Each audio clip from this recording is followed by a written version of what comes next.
sanad jadi qadhi itu ya semuanya seperti yang diceritakan Reza, hakimnya itu bingung. Karena memutuskan ini tanah milik siapa, harta karun. Dulu kamu kira Nabi Sulaiman itu serius ya enggak, beliau itu relax. Tapi kalau punya keputusan itu jitu, ada dua perempuan. Ya sebut saja dalam tafsir-tafsir misalnya Soghirah sama Gabiroh. Sama punya anak kecil ya, karena masih keluarga anaknya itu mirip. Kemudian anak yang satu itu dimakan serigala. Hilang. Dimakan serigala, terus lapor ke Nabi Dawud. Karena yang meyakinkan itu yang satu, diputuskan ini milik kamu, misalnya milik yang adiknya. Ketika keluar dari situ, ketemu Nabi Sulaiman. Kalau saya hakimnya, maka keputusannya tidak seperti itu. Nabi Sulaiman pas itu umurnya 13 tahun. Akhirnya dipanggil sama Nabi Dawud. Ya sudah, putuskan kamu. Nabi Sulaiman ngambil pedang atau pisau, ya sudah tak bagi dua. Nanti separuhan katanya. Jadi Nabi Sulaiman itu ya suka humor. Masa anak mau dibagi dua nanti separuhan. Terus yang histeris nangis itu yang besar, yang mbaknya. Yang kecil tenang-tenang saja. Akhirnya sama Nabi Sulaiman diputuskan dikasihkan yang nangis histeris.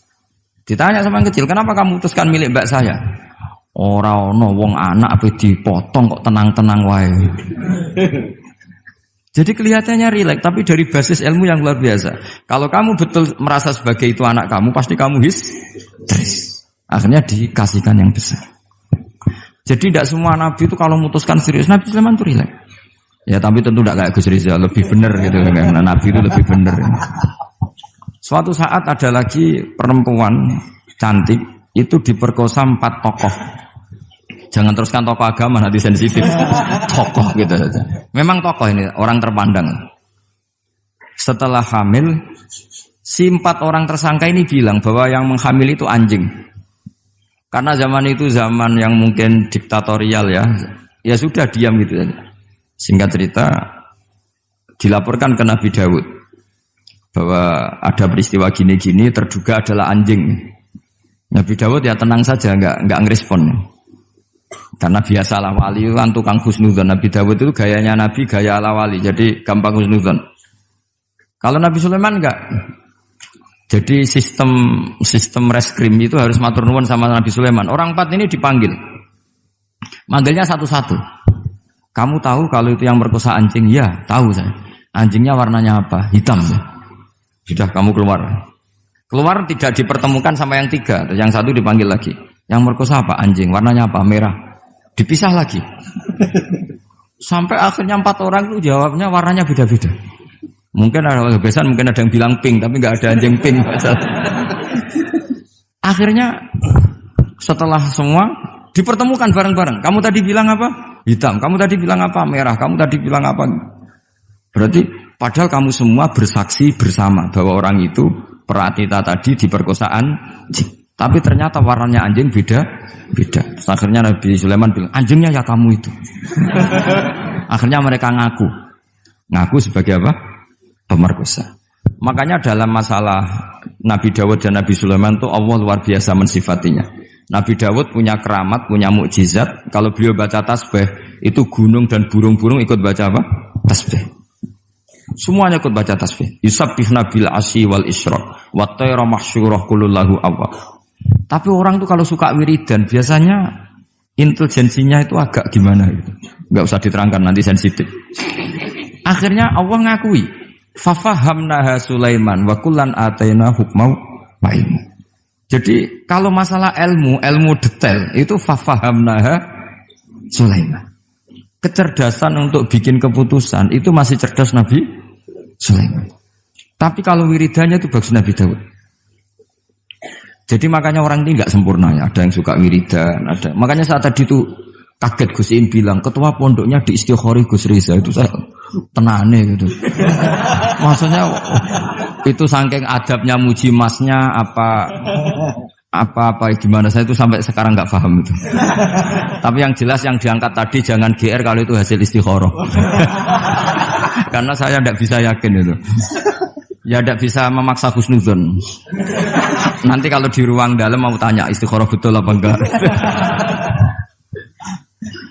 Tapi yang jelas tadi Nah, kita ini alhamdulillah guru-guru kita itu wiridannya ya jalan, dan alhamdulillah santri-santri itu kalau kiainya wiridan ya bubar separuh, itu bagus. Saya bukan mengajarkan tapi itu bagus. Kata di jagungan sama Gus Iim, pantangannya ahlul ilmi adalah tidak boleh melakukan ijabu malam yajib, mewajibkan sesuatu yang tidak wajib. Saya itu mondok sarang tuh lama sekali. Itu Mbah Mun yang imami, itu yang bubar ya separuh lebih. Mbah Mun ya senyum-senyum saja. Ketika ada kiai tanya, "Mbah, kok boten jenengan boten wajib no wiridan?" Ora oleh ijabu malam yajib, mewajibkan sesuatu yang tidak wajib. Nah, santri-santri tahu kalau itu tidak wajib. Wah, hilang. Oh iya, pimpinannya. Jadi konstitusinya ahlul ilm itu beda. Takhrimu malam yakhrum itu ya kriminal, ijabu malam yajib juga kriminal. Bahkan di Habib Abdullah bin Husain bin Thohir itu dikategorikan dosa besar. Makanya pondok-pondok ilm itu enggak berani wajibkan santrinya wiridan karena takut ijabu malam yajib. Akhirnya keterusan, bersolat langsung ngopi, bualenin. Kadang rokok orang dipatahin, bersolat salam langsung. Eling rokok ya. Jadi kita ini sengawur-ngawur kita karena sebagai ahlul ilm itu masih benar. Ngawur saja benar, apalagi pas benar. Karena memang sanad ya, saya ulang lagi. Sanad ahlul ilmi itu beda, khas. Sehingga kadang orang-orang yang di luaran sana, jangan bilang kubu sebelah, pokoknya di luaran sana, nanti jadi sensitif. Saya itu pernah ditanya satu pertanyaan sangat ekstrim. Ini karena ada paman saya, nanti tak mintakan jawab. Itu sangat sensitif.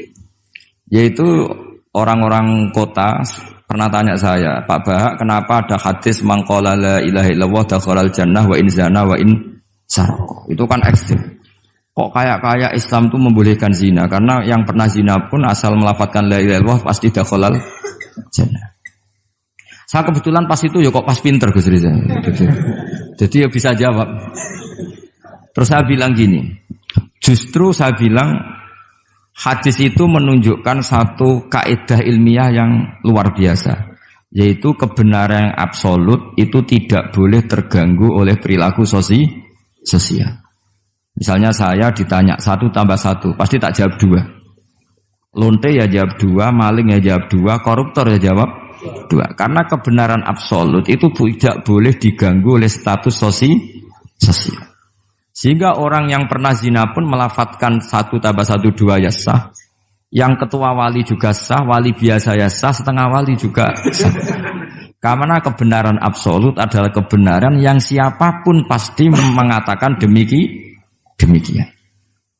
Yang ketangkap KPK ya bilang 1 tambah 1 2, KPK-nya bilang 1 tambah 1. Nah, eksistensi bahwa Allah sebagai Tuhan itu eksistensi yang absolut. Sehingga harus sah meskipun dikatakan orang yang pernah zina. Akhirnya saking keramatnya Gus, terus nganggep pulau guru nih. Terus ngaji sama saya. Sampai sekarang. Nah, saya berharap produk-produk Al-Makhrusiyah itu sampai seperti itu. Jadi ada saat di mana kita maknani wa in zina ini bukan urusan melegalkan zina atau menganggap biasa zina, enggak. Tentu zina itu sangat buruk.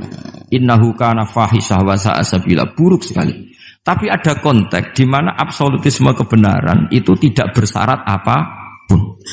Sehingga orang yang kafir puluhan tahun, mungkin ratusan tahun, ketika melafadzkan la ilaha illallah berarti sudah sah menjadi muslim. Karena kalimat ini adalah kalimat yang orang kafir dengan kalimat itu menjadi muslim.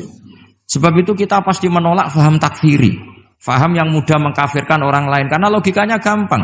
Wong kalimat ini yang kafir saja menjadi muslim, lagi sing tukang wiridan la ilaha illallah malah dianggap kafir. Iku tahu mikir, tahu ora kan kira-kira seperti itu. Jadi ya sekali-kali saya serius ben pamane bangga ponakane alim.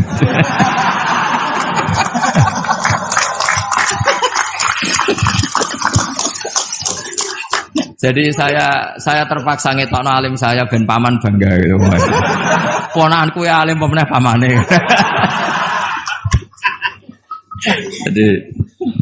Jadi ini rileks ya. Jadi saya mohon sekali pemahaman hadis itu harus komprehensif, harus utuh. Sehingga zaman itu bukan sekedar kita. Abu Dzar itu sahabat yang khusyuk itu ya protes. Yang benar ya Rasulullah, masa wa in zana wa in saraq. Diulang lagi. Yang benar ya Rasulullah. Sampai Nabi mengatakan 3 kali. Lama-lama Nabi sampai agak keras nadanya. Ngendikan ala rohmi anfi Abi Dzarrin. Oh dasar wong grumbung kandhani ra ngandel gitu. Karena Abu Dzar itu orang khusyuk. Beliau tidak siap kalau orang yang pernah salah seperti itu kemudian tetap dakhalal jannah atau sah melafadzkan la ilaha illallah. Tapi dengan penjelasan ilmiah yang saya utarakan tadi, itu memang ini bukan masalah pelegalan zina atau nganggap zina biasa enggak, tapi masalah absolutisme kebenaran itu akan diakui oleh siapapun dan pihak manapun dan akan sah dari siapapun. Sehingga orang yang kafaratula umrih, dia kafir tula umrih, 80 tahun dia kafir. Kemudian pas mau mati melafadzkan la ilaha illallah Muhammadur Rasulullah, tetap sebagai berstatus mukmin. Qul lil ladzina kafaru iyantahu yughfar lahum ma qad salaf. Katakan kepada orang kafir sekali dia menghentikan kekafirannya dengan talaffuz di kalimat syahadah, maka otomatis menjadi muslim. Nah soal nanti masuk surga ya bisa kapan-kapan kan? Allah tidak bilang harus sekarang kan? Ya nunggu kita duluan kira-kira nak bejo itu. Tapi saya berkali-kali ngaji sudah orang Islam tuh yang senang. Kita ini sudah dikasih kunci surga, miftahul jannah la ilaha illallah. Kamu harusnya nggak bisa masuk neraka. Kamu nggak pegang kuncinya kok kamu mau masuk itu gimana? Tapi ada teman saya bilang neraka ora ono pintune Gus langsung mah. Lah kalau kamu pikiran gitu semoga ke situ saya bilang gitu. Jadi makanya kamu yang pede saja. Umumnya orang itu kunci itu rahasia. Ini sudah dikasih tahu sama Kanjeng Nabi, yaitu miftahul jannah la ilaha illallah. Sudah punya kuncinya. Alamatnya juga sudah jelas. Alamatnya itu ya sakho. Karena kalau as-sakhiyu qaribun minallah, qaribun minal jannah. Kalau sampean kepengin tahu alamat neraka, ya bakhil tadi. Itu qaribun minan nar. Jadi kalau kamu tanya alamat neraka di mana Gus? Kalau kamu medit, dikir, ya itu dekat-dekat situ. Itu neraka. Nah saya enggak di dekat-dekat situ, makanya saya enggak tahu neraka di mana saya tahu. Jadi saya mohon sekali, di balik saya sering guyon sama Gus Riza Gus Siim, kita ini membawa sanad yang berat. Karena di sini ada zuriatnya Kiai Makhrus, ada zuriatnya leluhur saya. Harus zuriatam ba'duha mim. Jangan sampai buyut-buyut kita yang sudah meninggal statusnya rubah karena ulah para cucunya. Kayak yang dialami tadi Yahuda bin Yakub bin Ishak bin Ibrahim. Nah kita tidak pernah tahu Yahuda itu apakah agama, apa marga. Itu masih jadi perdebatan. Karena kalau kamu kritik sebagai agama juga nanti repot karena ada ayat innalladzina amanu walladzina hadu wan nasara wassabiin. Terus man amana billahi wal yaumil akhir. Artinya ada ayat di mana orang-orang iman dan orang-orang hadu.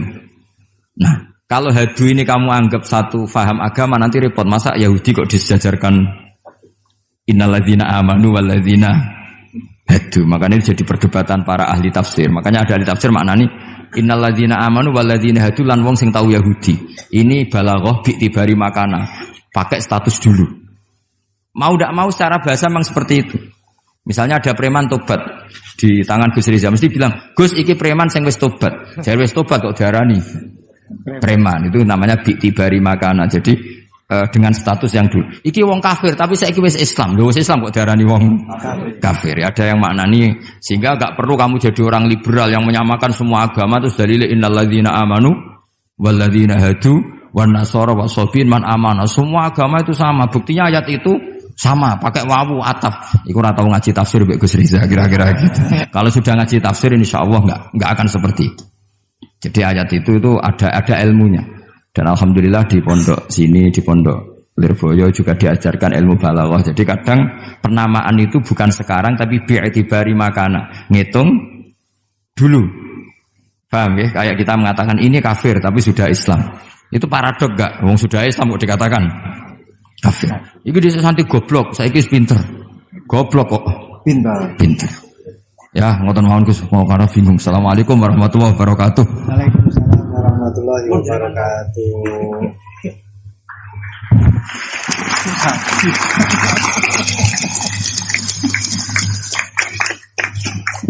Matur suwun Dateng ponakan kawula ingkang kawula mulyakaken. Saya disuruh meneruskan oleh beliau. Saya nanti kalau meneruskan apa yang didawuhkan oleh beliau, khawatir terbukti apa yang beliau dawuhkan. Ketok ponakane pinter apa meneh pamane itu. Dan saya ikut kaidah beliau harus tawadhu. Jadi saya sebaiknya ya seperti tadi yang saya sampaikan, aku mundur alon-alon. Ada yang menarik dari beliau itu tadi terusan daripada ayat yang beliau sampaikan, walakin kana hanifan muslimau wa ma kana minal musyrikin. Ini yang kemudian menjadi jalan tengah antara perdebatan di antara apakah Ibrahim itu Yahudi ataupun Nasrani. Jawabannya adalah hanifan muslimau wa ma kana minal musyrikin. Ikut pada jalan yang lurus. Maka dari itu tadi pun juga beliau sudah memberikan arahan kepada kita, ikut pada jalan yang lurus, jalan yang telah diarahkan, yang telah diberikan oleh para sesepuh kita. Jadi sebenarnya ayat-ayat yang telah beliau sampaikan dan juga penafsirannya itu tadi sudah cukup. Kalian kalau mau mencari sesuatu, jawabannya itu ada di dalam Al-Quran semuanya. Dulu itu ada satu kisah yang disampaikan oleh Dr. Ali Toharoyan di dalam satu kitab tafsir Ayatul Ahkam yang beliau karang. Dr. Ali Toharoyan ini adalah salah satu guru besar di Al-Azhar. Beliau mengisahkan ada seorang yang fanatik sekali dengan Al-Quran. Itu memang sudah menjadi keharusan kita, fanatik terhadap Al-Quran. Tapi ini fanatiknya luar biasa. Seorang pembuat roti, beliau fanatiknya kepada Al-Quran ini luar biasa. Setiap kali ditanya oleh orang, apakah Al-Quran ini menerangkan tentang bagaimana caranya kita memasak? Ada jawabannya di dalam Al-Quran. Apakah di dalam Al-Quran itu ada caranya kita main sepak bola? Ada jawabannya, semua di dalam Al-Quran. Ma faratna fil kitabi min syai'. Fassalnahu tafsila. Semuanya sudah dijelaskan oleh Allah. Allah di dalam Al-Quran menjelaskan semuanya secara rinci malahan. Suatu ketika orang ini ditanya oleh salah satu tamunya, Anda yang fanatik terhadap Al-Quran? Iya, saya fanatik dan kita wajib fanatik terhadap Al-Quran. Sekarang saya ingin tahu jawabannya. Dari satu pertanyaan, apakah Al-Quran itu menjelaskan bagaimana caranya membuat roti? Anda kan sebagai pembuat roti, Anda sebagai tukang roti. Saya ingin ayatnya apa di dalam Al-Quran, bagaimana caranya membuat roti. Si tukang roti ini secara refleks langsung menjawab, ada. Ayatnya apa? Fas'alu ahla dzikri in kuntum la ta'lamun. Kalau tidak tahu, tanyalah kepada yang tahu. Jadi kalian kalau tidak tahu, tanyalah kepada Gus Baha. Itu yang wajib menjawab pun juga sebenarnya Gus Baha. Wal afu minkum. Assalamualaikum warahmatullahi wabarakatuh. Sanad jadi qadhi itu ya semuanya seperti yang diceritakan Reza. Hakimnya itu bingung. Karena memutuskan ini tanah milik siapa, harta karun. Dulu kamu kira Nabi Sulaiman itu serius, ya enggak, beliau itu rileks. Tapi kalau punya keputusan itu jitu. Ada dua perempuan, ya sebut saja dalam tafsir-tafsir misalnya Soghirah sama Gabiroh, sama punya anak kecil ya, karena masih keluarga anaknya itu mirip. Kemudian anak yang satu itu dimakan serigala, hilang. Dimakan serigala, terus lapor ke Nabi Dawud. Karena yang meyakinkan itu yang satu, diputuskan ini milik kamu, misalnya milik yang adiknya. Ketika keluar dari situ, ketemu Nabi Sulaiman. Kalau saya hakimnya, maka keputusannya tidak seperti itu. Nabi Sulaiman pas itu umurnya 13 tahun. Akhirnya dipanggil sama Nabi Dawud. Ya sudah, putuskan kamu. Nabi Sulaiman ngambil pedang atau pisau, ya sudah tak bagi dua. Nanti separuhan katanya. Jadi Nabi Sulaiman itu ya suka humor. Masa anak mau dibagi dua nanti separuhan. Terus yang histeris nangis itu yang besar, yang mbaknya. Yang kecil tenang-tenang saja. Akhirnya sama Nabi Sulaiman diputuskan dikasihkan yang nangis histeris. Ditanya sama yang kecil, kenapa kamu putuskan milik mbak saya? Ora ono wong anak apa dipotong kok tenang-tenang wae. Jadi kelihatannya rileks, tapi dari basis ilmu yang luar biasa. Kalau kamu betul merasa sebagai itu anak kamu, pasti kamu histeris. Akhirnya dikasihkan yang besar. Jadi tidak semua nabi itu kalau memutuskan serius, Nabi Sulaiman itu rileks. Ya tapi tentu tidak kayak Gus Rizal, lebih benar gitu kan. Nabi itu lebih benar.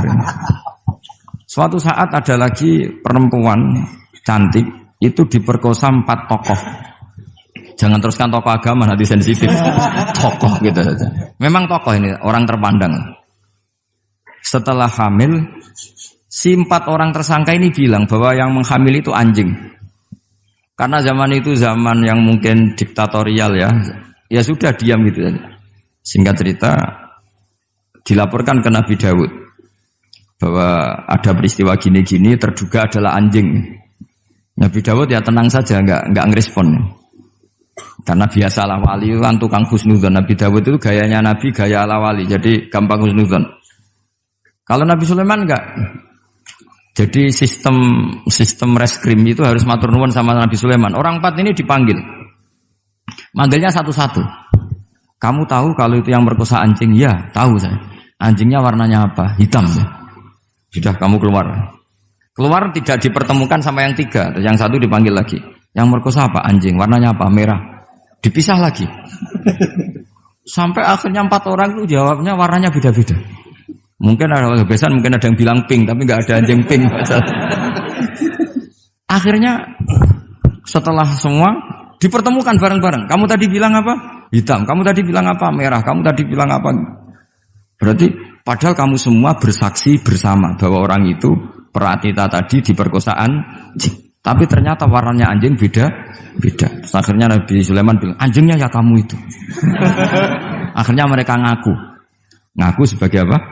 Pemerkosa. Makanya dalam masalah Nabi Dawud dan Nabi Sulaiman itu Allah luar biasa mensifatinya. Nabi Dawud punya keramat, punya mukjizat. Kalau beliau baca tasbih, itu gunung dan burung-burung ikut baca apa? Tasbih. Semuanya ikut baca tasbih. Yusabbihna bil asyi wal isyraq wa tayra mahsyurah kulullahu awwab. Tapi orang tuh kalau suka wiridan biasanya intelijensinya itu agak gimana gitu. Enggak usah diterangkan nanti sensitif. Akhirnya Allah ngakui, fafahamnaha Sulaiman wa kullan ataina hukmau wa ilmu.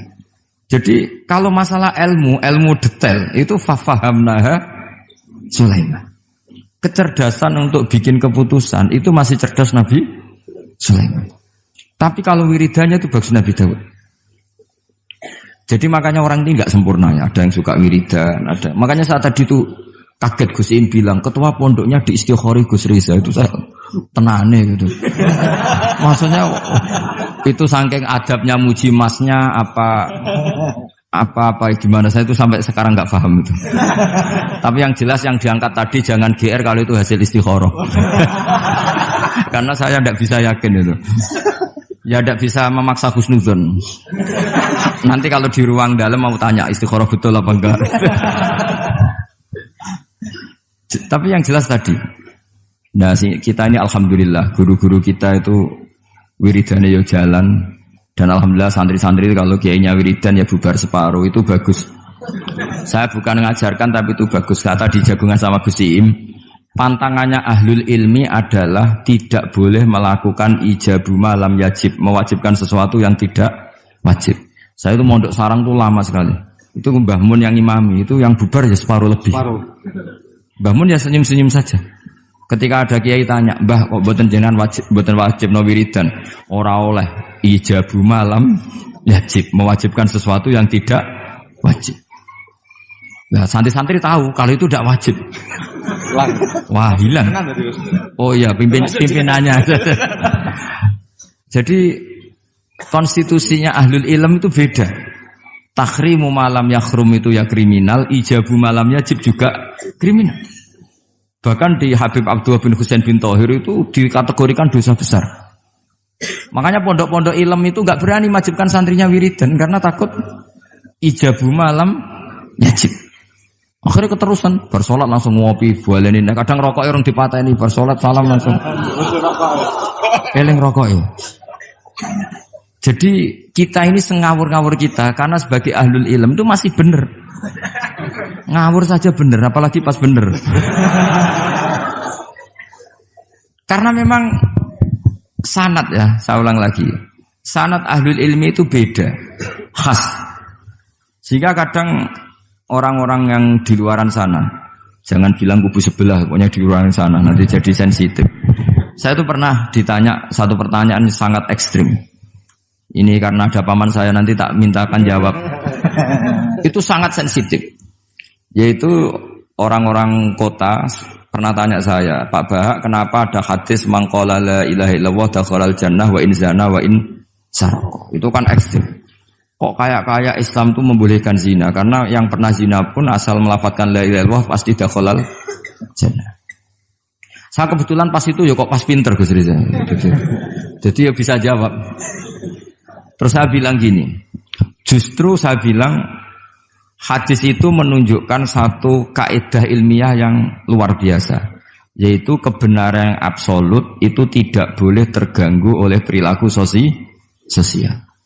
Misalnya saya ditanya 1 tambah 1, pasti tak jawab 2. Lonte ya jawab 2, maling ya jawab 2, koruptor ya jawab 2. Karena kebenaran absolut itu tidak boleh diganggu oleh status sosial. Sehingga orang yang pernah zina pun melafatkan 1 tambah 1 2 ya sah. Yang ketua wali juga sah, wali biasa ya sah, setengah wali juga sah. Karena kebenaran absolut adalah kebenaran yang siapapun pasti mengatakan demikian. Yang ketangkap KPK ya bilang 1 tambah 1 2, KPK-nya bilang 1 tambah 1. Nah, eksistensi bahwa Allah sebagai Tuhan itu eksistensi yang absolut. Sehingga harus sah meskipun dikatakan orang yang pernah zina.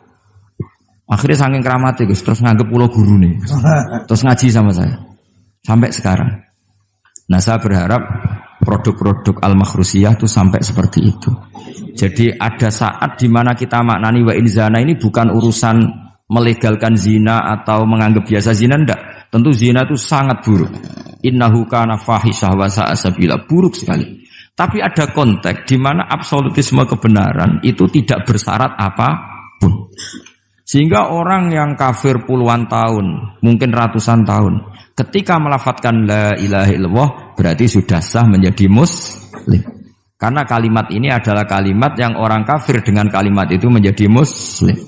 Sebab itu kita pasti menolak faham takfiri, faham yang mudah mengkafirkan orang lain. Karena logikanya gampang. Wong kalimat ini yang kafir saja menjadi muslim, lagi sing tukang wiridan la ilaha illallah malah dianggap kafir. Iku tahu mikir, tahu ora kan kira-kira seperti itu. Jadi ya sekali-kali saya serius ben pamane bangga ponakane alim.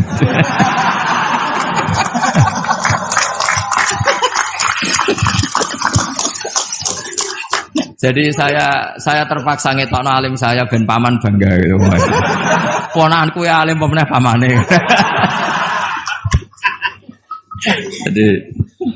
Jadi ini rileks ya. Jadi saya mohon sekali pemahaman hadis itu harus komprehensif, harus utuh. Sehingga zaman itu bukan sekedar kita. Abu Dzar itu sahabat yang khusyuk itu ya protes. Yang benar ya Rasulullah, masa wa in zana wa in saraq. Diulang lagi.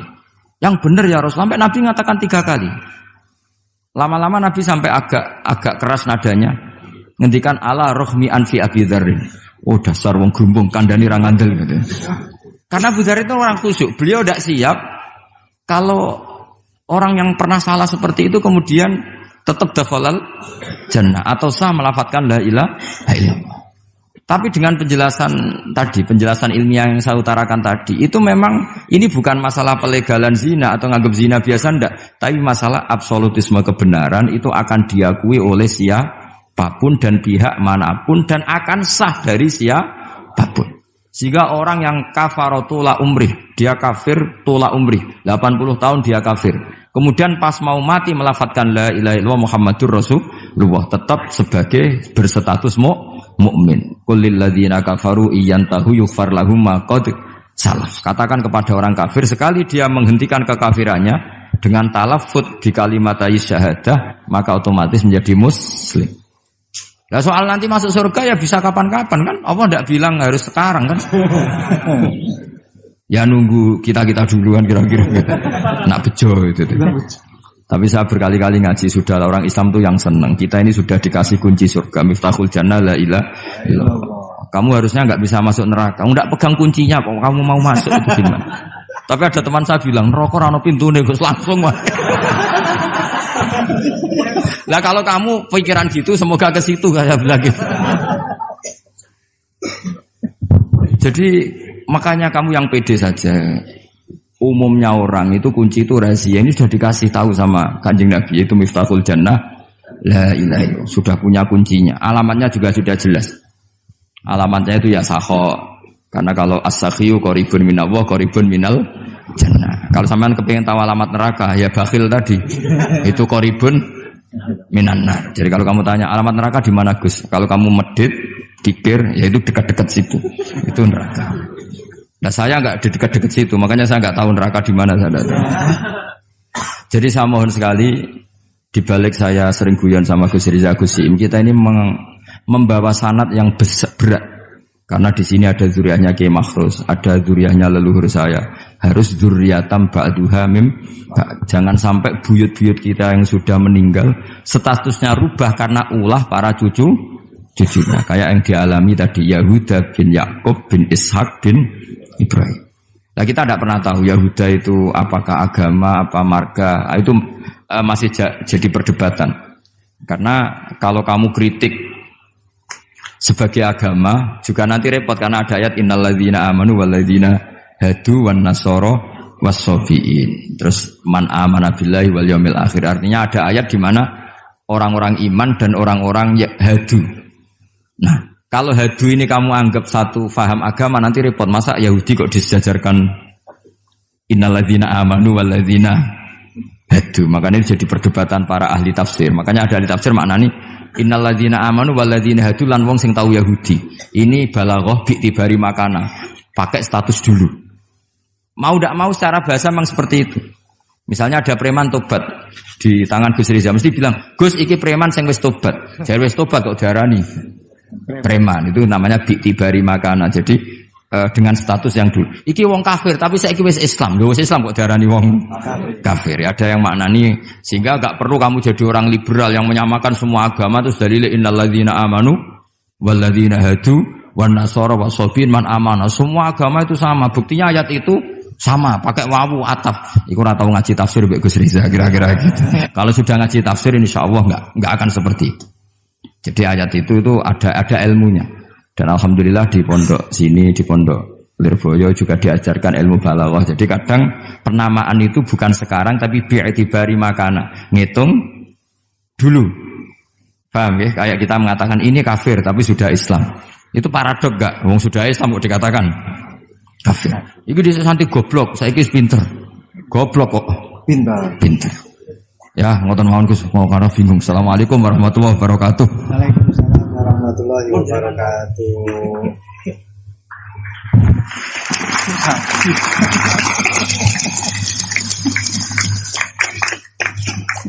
Matur suwun dateng ponakan kawula ingkang kawula mulyakaken. Saya disuruh meneruskan oleh beliau.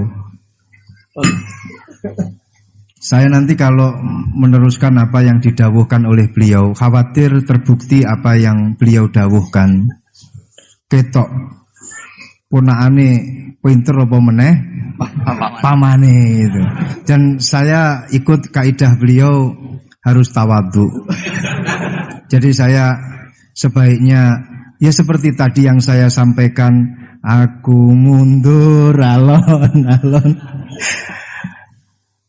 Ada yang menarik dari beliau itu tadi terusan daripada ayat yang beliau sampaikan, walakin kana hanifan muslimau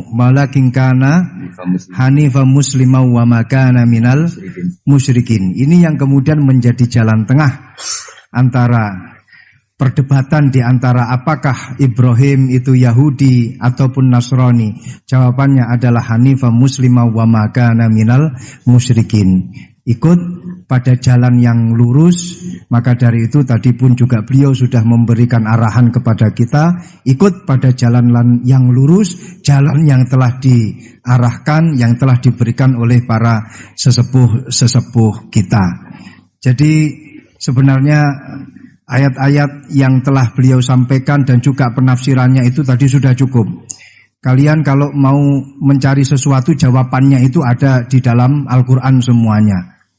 Dulu itu ada satu kisah yang disampaikan oleh Dr. Ali Toharoyan di dalam satu kitab tafsir Ayatul Ahkam yang beliau karang. Dr. Ali Toharoyan ini adalah salah satu guru besar di Al-Azhar. Beliau mengisahkan ada seorang yang fanatik sekali dengan Al-Quran. Itu memang sudah menjadi keharusan kita, fanatik terhadap Al-Quran. Tapi ini fanatiknya luar biasa. Seorang pembuat roti, beliau fanatiknya kepada Al-Quran ini luar biasa. Setiap kali ditanya oleh orang, apakah Al-Quran ini menerangkan tentang bagaimana caranya kita memasak? Ada jawabannya di dalam Al-Quran. Apakah di dalam Al-Quran itu ada caranya kita main sepak bola? Ada jawabannya, semua di dalam Al-Quran. Ma faratna fil kitabi min syai'. Fassalnahu tafsila. Semuanya sudah dijelaskan oleh Allah. Allah di dalam Al-Quran menjelaskan semuanya secara rinci malahan. Suatu ketika orang ini ditanya oleh salah satu tamunya, Anda yang fanatik terhadap Al-Quran? Iya, saya fanatik dan kita wajib fanatik terhadap Al-Quran. Sekarang saya ingin tahu jawabannya. Dari satu pertanyaan, apakah Al-Quran itu menjelaskan bagaimana caranya membuat roti? Anda kan sebagai pembuat roti, Anda sebagai tukang roti. Saya ingin ayatnya apa di dalam Al-Quran, bagaimana caranya membuat roti. Si tukang roti ini secara refleks langsung menjawab, ada. Ayatnya apa? Fas'alu ahla dzikri in kuntum la ta'lamun. Kalau tidak tahu, tanyalah kepada yang tahu. Jadi kalian kalau tidak tahu, tanyalah kepada Gus Baha. Itu yang wajib menjawab pun juga sebenarnya Gus Baha. Wal afu minkum. Assalamualaikum warahmatullahi wabarakatuh. Sanad jadi qadhi itu ya semuanya seperti yang diceritakan Reza. Hakimnya itu bingung. Karena memutuskan ini tanah milik siapa, harta karun. Dulu kamu kira Nabi Sulaiman itu serius, ya enggak, beliau itu rileks. Tapi kalau punya keputusan itu gitu, ada dua perempuan. Ya sebut saja dalam tafsir-tafsir misalnya Soghirah sama Gabiroh. Sama punya anak kecil, ya, karena masih keluarga anaknya itu mirip. Kemudian anak yang satu itu dimakan serigala. Hilang. Dimakan serigala, terus lapor ke Nabi Dawud. Karena yang meyakinkan itu yang satu, diputuskan ini milik kamu, misalnya milik yang adiknya. Ketika keluar dari situ, ketemu Nabi Sulaiman. Kalau saya hakimnya, maka keputusannya tidak seperti itu. Nabi Sulaiman pas itu umurnya 13 tahun. Akhirnya dipanggil sama Nabi Dawud. Ya sudah, putuskan kamu. Nabi Sulaiman ngambil pedang atau pisau. Ya sudah, tak bagi dua. Nanti separuhan katanya. Jadi Nabi Sulaiman itu ya suka humor. Masa anak mau dibagi dua nanti separuhan. Terus yang histeris nangis itu yang besar, yang mbaknya. Yang kecil tenang-tenang saja. Akhirnya sama Nabi Sulaiman diputuskan dikasihkan yang nangis histeris. Ditanya sama yang kecil, kenapa kamu putuskan milik mbak saya? Ora ono wong anak apa dipotong kok tenang-tenang wae. Jadi kelihatannya rileks, tapi dari basis ilmu yang luar biasa. Kalau kamu betul merasa sebagai itu anak kamu, pasti kamu histeris. Akhirnya dikasihkan yang besar. Jadi tidak semua nabi itu kalau memutuskan serius. Nabi Sulaiman itu rileks. Ya tapi tentu tidak kayak Gus Rizal, lebih benar gitu. Karena nabi itu lebih benar. Suatu saat ada lagi perempuan cantik itu diperkosa 4 tokoh. Jangan teruskan tokoh agama, nanti sensitif. Tokoh gitu saja. Memang tokoh ini, orang terpandang. Setelah hamil, si 4 orang tersangka ini bilang bahwa yang menghamil itu anjing. Karena zaman itu zaman yang mungkin diktatorial ya. Ya sudah, diam gitu saja. Singkat cerita, dilaporkan ke Nabi Dawud bahwa ada peristiwa gini-gini, terduga adalah anjing. Nabi Dawud ya tenang saja, enggak ngerespon. Karena biasalah wali itu kan tukang husnudzon. Nabi Dawud itu gayanya Nabi, gaya ala wali, jadi gampang husnudzon. Kalau Nabi Sulaiman enggak. Jadi sistem reskrim itu harus matur nuwun sama Nabi Sulaiman. Orang 4 ini dipanggil. Manggilnya satu-satu. Kamu tahu kalau itu yang merkosa anjing? Ya, tahu saya. Anjingnya warnanya apa? Hitam ya. Sudah kamu keluar. Keluar tidak dipertemukan sama yang 3. Yang 1 dipanggil lagi. Yang merkosa apa? Anjing. Warnanya apa? Merah. Dipisah lagi. Sampai akhirnya 4 orang itu jawabnya warnanya beda-beda. Mungkin ada kebiasaan, mungkin ada yang bilang pink, tapi nggak ada anjing pink. Akhirnya setelah semua dipertemukan bareng-bareng. Kamu tadi bilang apa? Hitam. Kamu tadi bilang apa? Merah. Kamu tadi bilang apa? Berarti padahal kamu semua bersaksi bersama bahwa orang itu Pratita tadi diperkosaan anjing. Tapi ternyata warnanya anjing beda. Terus akhirnya Nabi Sulaiman bilang, anjingnya ya kamu itu. Akhirnya mereka ngaku sebagai apa? Pemerkosa. Makanya dalam masalah Nabi Dawud dan Nabi Sulaiman itu Allah luar biasa mensifatinya. Nabi Dawud punya keramat, punya mukjizat. Kalau beliau baca tasbih, itu gunung dan burung-burung ikut baca apa? Tasbih. Semuanya ikut baca tasbih. Yusabbihna bil asyi wal isyraq wa tayra mahsyurah kulullahu awwab. Tapi orang tuh kalau suka wiridan biasanya intelijensinya itu agak gimana gitu. Enggak usah diterangkan nanti sensitif. Akhirnya Allah ngakui, fafahamnaha Sulaiman wa kullan ataina hukmau wa ilmu. Jadi kalau masalah ilmu detail itu fafahamnaha Sulaiman. Kecerdasan untuk bikin keputusan itu masih cerdas Nabi Sulaiman. Tapi kalau wiridannya itu bagus Nabi Dawud. Jadi makanya orang ini nggak sempurna ya. Ada yang suka wiridan, ada. Makanya saat tadi itu kaget Gus Im bilang ketua pondoknya di Istighori Gus Riza itu saya tenane gitu. Maksudnya itu saking adabnya muji masnya apa gimana saya itu sampai sekarang nggak paham itu. Tapi yang jelas yang diangkat tadi jangan GR kalau itu hasil istikharah. Karena saya tidak bisa yakin itu. Ya tidak bisa memaksa husnudzon. Nanti kalau di ruang dalam mau tanya istikharah betul apa enggak. Tapi yang jelas tadi. Nah, kita ini alhamdulillah guru-guru kita itu wiridannya ya jalan. Dan alhamdulillah santri-santri kalau kiainya wiridan ya bubar separuh itu bagus. Saya bukan mengajarkan tapi itu bagus. Kata di jagungan sama Gus Iim, pantangannya ahlul ilmi adalah tidak boleh melakukan ijabu malam yajib, mewajibkan sesuatu yang tidak wajib. Saya itu mondok sarang tuh lama sekali. Itu Mbah Mun yang imami, itu yang bubar ya separuh lebih. Mbah Mun ya senyum-senyum saja. Ketika ada kiai tanya, Mbah kok boten jenengan boten wajib no wiridan? Ora oleh ijabu malam yajib, mewajibkan sesuatu yang tidak wajib. Nah, santri-santri tahu kalau itu tidak wajib. Wah, hilang. Oh iya, pimpinannya. Jadi konstitusinya ahlul ilm itu beda. Takhrimu malam yakhrum itu ya kriminal, ijabu malam yajib juga kriminal.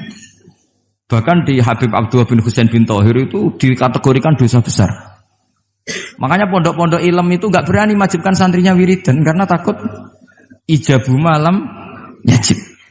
Akhirnya keterusan, bersolat langsung ngopi, bualenin. Kadang rokoknya orang dipatahin, bersolat salam langsung.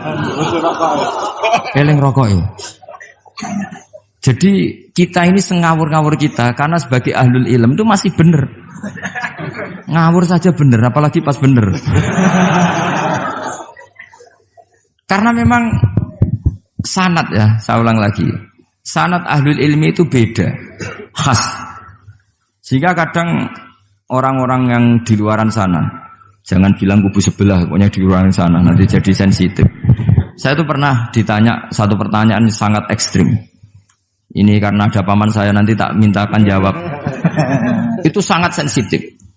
Yaitu orang-orang kota pernah tanya saya, Pak Bahak, kenapa ada hadis mangqala la ilaha illallah dakhalal jannah wa in zana wa in sarqa. Itu kan ekstrim. Kok kayak Islam itu membolehkan zina? Karena yang pernah zina pun asal melafadzkan la ilaha illallah pasti dakhalal jannah. Saya kebetulan pas itu ya kok pas pinter Gus Riza. Jadi ya bisa jawab. Terus saya bilang gini, justru saya bilang Hadis itu menunjukkan satu kaidah ilmiah yang luar biasa, yaitu kebenaran yang absolut itu tidak boleh terganggu oleh perilaku sosial. Misalnya saya ditanya 1 tambah 1, pasti tak jawab 2. Lonte ya jawab 2, maling ya jawab 2, koruptor ya jawab 2. Karena kebenaran absolut itu tidak boleh diganggu oleh status sosial.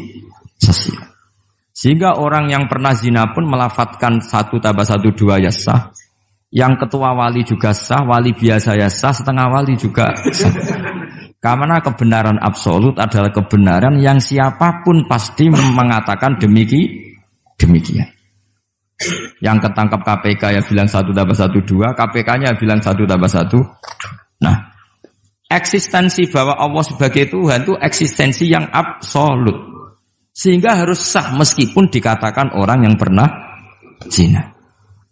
Akhirnya saking keramatnya Gus, terus nganggep pulau guru nih, terus ngaji sama saya sampai sekarang. Nah saya berharap produk-produk al-makhrusiyah itu sampai seperti itu. Jadi ada saat di mana kita maknani wa in zina ini bukan urusan melegalkan zina atau menganggap biasa zina, enggak. Tentu zina itu sangat buruk.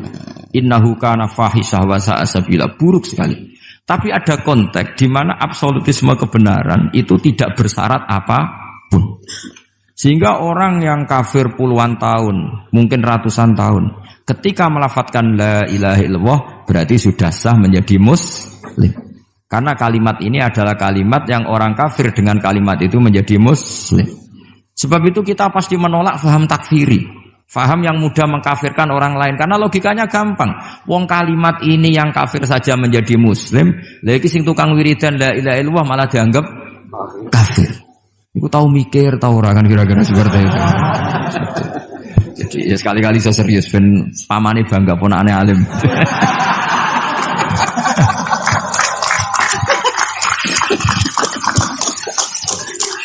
Jadi saya terpaksa ngetokno alim saya ben paman bangga gitu. Ponakanku ya alim pemeneh pamane. Jadi ini rileks ya. Jadi saya mohon sekali pemahaman hadis itu harus komprehensif, harus utuh. Sehingga zaman itu bukan sekedar kita. Abu Dzar itu sahabat yang khusyuk itu ya protes. Yang benar ya Rasulullah, masa wa in zana wa in saroko. Diulang lagi. Yang benar ya Rasulullah. Sampai Nabi mengatakan 3 kali. Lama-lama Nabi sampai agak keras nadanya. Ngendikan ala rohmi anfi Abi Dzarrin. Oh dasar wong grumbung kandhani ra ngandel gitu. Karena Abu Dzar itu orang khusyuk. Beliau tidak siap kalau orang yang pernah salah seperti itu kemudian tetap dakhalal jannah atau sah melafadzkan la ilaha illallah. Tapi dengan penjelasan ilmiah yang saya utarakan tadi, itu memang ini bukan masalah pelegalan zina atau nganggap zina biasa, enggak. Tapi masalah absolutisme kebenaran itu akan diakui oleh siapapun dan pihak manapun dan akan sah dari siapapun. Sehingga orang yang kafaro tula umrih, dia kafir tula umrih, 80 tahun dia kafir. Kemudian pas mau mati melafadzkan la ilaha illallah Muhammadur Rasulullah, tetap sebagai berstatus mukmin. Qul lil ladzina kafaru iyantahu yughfar lahum ma qad salaf. Katakan kepada orang kafir sekali dia menghentikan kekafirannya dengan talaffuz di kalimat syahadah maka otomatis menjadi muslim. Nah soal nanti masuk surga ya bisa kapan-kapan kan? Allah tidak bilang harus sekarang kan? Ya nunggu kita duluan kira-kira. Nak bejo itu. Tapi saya berkali-kali ngaji sudah orang Islam tuh yang senang. Kita ini sudah dikasih kunci surga, miftahul jannah la ilaha illallah. Kamu harusnya enggak bisa masuk neraka. Enggak pegang kuncinya kok kamu mau masuk itu gimana? Tapi ada teman saya bilang, "Neraka ora ono pintune, Gus, langsung wae." Lah kalau kamu pikiran gitu semoga ke situ kayak bilang gitu. Jadi makanya kamu yang pede saja. Umumnya orang itu kunci itu rahasia. Ini sudah dikasih tahu sama Kanjeng Nabi, yaitu miftahul jannah la ilaha illallah. Sudah punya kuncinya. Alamatnya juga sudah jelas. Alamatnya itu ya sakho. Karena kalau as-sakhiyu qaribun minallah, qaribun minal jannah. Kalau sampean kepengin tahu alamat neraka, ya bakhil tadi. Itu qaribun minannar. Jadi kalau kamu tanya alamat neraka di mana Gus? Kalau kamu medit, pikir, ya itu dekat-dekat situ. Itu neraka. Nah saya nggak di dekat-dekat situ, makanya saya nggak tahu neraka di mana saya tahu. Jadi saya mohon sekali, di balik saya sering guyon sama Gus Riza Gus Im, kita ini membawa sanad yang berat. Karena di sini ada zuriatnya Kiai Makhrus, ada zuriatnya leluhur saya. Harus zuriatam ba'duha mim. Jangan sampai buyut-buyut kita yang sudah meninggal statusnya rubah karena ulah para cucunya. Kayak yang dialami tadi Yahuda bin Yakub bin Ishak bin Ibrahim. Nah kita tidak pernah tahu Yahuda itu apakah agama, apa marga. Itu masih jadi perdebatan. Karena kalau kamu kritik sebagai agama juga nanti repot karena ada ayat innalladzina amanu walladzina hadu wan nasara wassabiin. Terus man amana billahi wal yaumil akhir. Artinya ada ayat di mana orang-orang iman dan orang-orang hadu. Nah, kalau hadu ini kamu anggap satu faham agama nanti repot. Masa Yahudi kok disejajarkan innalladzina amanu walladzina hadu. Makanya ini jadi perdebatan para ahli tafsir. Makanya ada ahli tafsir maknani innalladzina amanu walladzina hadu lan wong sing tau Yahudi. Ini balaghah bi'tibari makana. Pakai status dulu. Mau tidak mau secara bahasa memang seperti itu.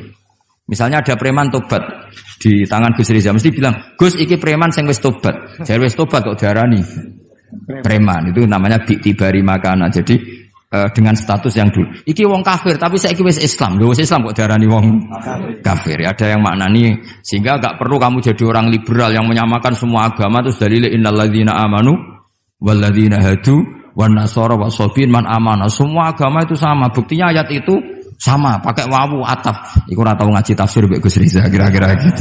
Kalau sudah ngaji tafsir insyaallah enggak akan seperti itu. Jadi ayat itu ada ilmunya. Dan alhamdulillah di pondok sini, di pondok Lirboyo juga diajarkan ilmu balaghah. Jadi kadang penamaan itu bukan sekarang tapi bi'tibari makana. Ngitung dulu. Paham ya? Kayak kita mengatakan ini kafir tapi sudah Islam. Itu paradok enggak? Wong sudah Islam kok dikatakan kafir. Iku dhisik santi goblok, saiki wis pinter. Goblok kok pinter. Ya, ngoten mawon Gus, mau karena bingung. Assalamualaikum warahmatullahi wabarakatuh. Waalaikumsalam warahmatullahi wabarakatuh.